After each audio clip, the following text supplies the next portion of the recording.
सबको जय मसीह की।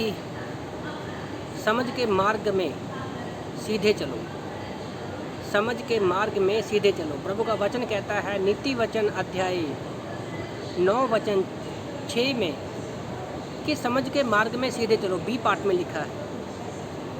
तो मैं सोच रहा था कि समझ के मार्ग में सीधा चलना, अगर इन शब्दों में देखें तो यहाँ पर 4 चीज़ें हैं। पहला समझ है, दूसरा मार्ग है, तीसरा है सीधे और चौथा है चलना।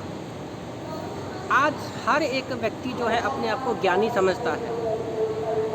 हर एक व्यक्ति जो है अपने आप को ज्ञानी समझता है, पर उस ज्ञान को समझ के द्वारा लागू करना हर एक व्यक्ति के बस की बात नहीं है।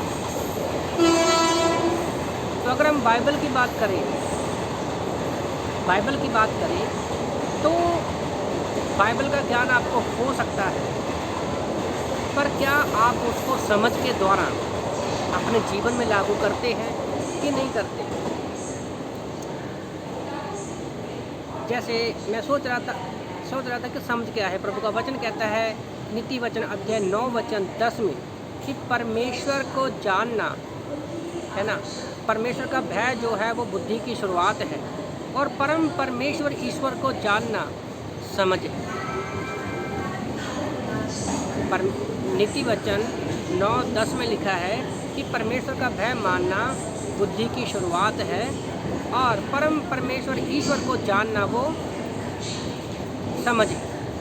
तो आज हमारे पास बाइबल है, चर्च है, कलीसिया है, बाइबल कॉलेज है, आत्मिक हमारे पास्टर टीचर हैं, आत्मिक लोग हैं, वचन है।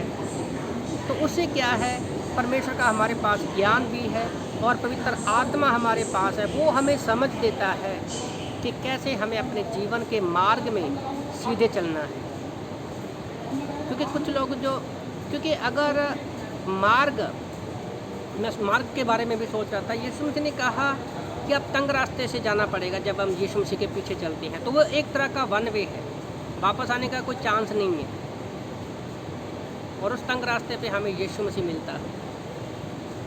फिर जब हमें समझ मिल जाती है, रास्ता भी पता चल जाता है कि हमें यीशु मसीह के पीछे चलना है, फिर आता है कि क्या, जैसे मैंने बोला था 3 पॉइंट है, समझ है, मार्ग है और सीधे है। कई लोग जानते हुए भी सीधे खड़े रहते हैं, पर वो सीधे परमेश्वर में चलते भी नहीं हैं। तो हम पवित्र आत्मा की अगुवाई में ही सीधे चल सकते हैं, और कुछ लोग तो चलते ही नहीं हैं। चौथा पॉइंट जो है, लोग चलते ही नहीं हैं। तो मैं आप लोगों को उत्साहित करना चाहता हूँ। जैसे मैं सोच रहा था कि यहूदा इस्करियोती के बारे में, उसके पास परमेश्वर की बुद्धि भी थी, परमेश्वर यीशु मसीह के साथ भी वो रहा, है ना, पर फिर भी उसने कौन सा मार्ग चुना? उसने अपनी समझ का सहारा लिया, परमेश्वर की समझ का सहारा नहीं लिया। और वो जब यीशु मसीह को पकड़वाया तो वो सदूकियों फरीसियों के पास गया। यीशु मसीह के पास अगर जाता तो उसको आज माफ़ी मिल जाती और वो सुसाइड नहीं करता। तो इसलिए प्रभु का वचन कहता है नीति वचन में कि अपनी समझ का सहारा नहीं लेना।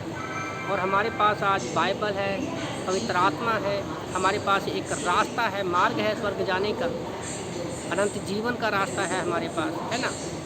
तो हमें समझ के द्वारा वो सीधे मार्ग पर चलना है, कि प्रभु का वचन कहता है कि समझ के मार्ग पर सीधे चलो। तो इन वचनों से प्रभु आपको आशीष करे। आमीन।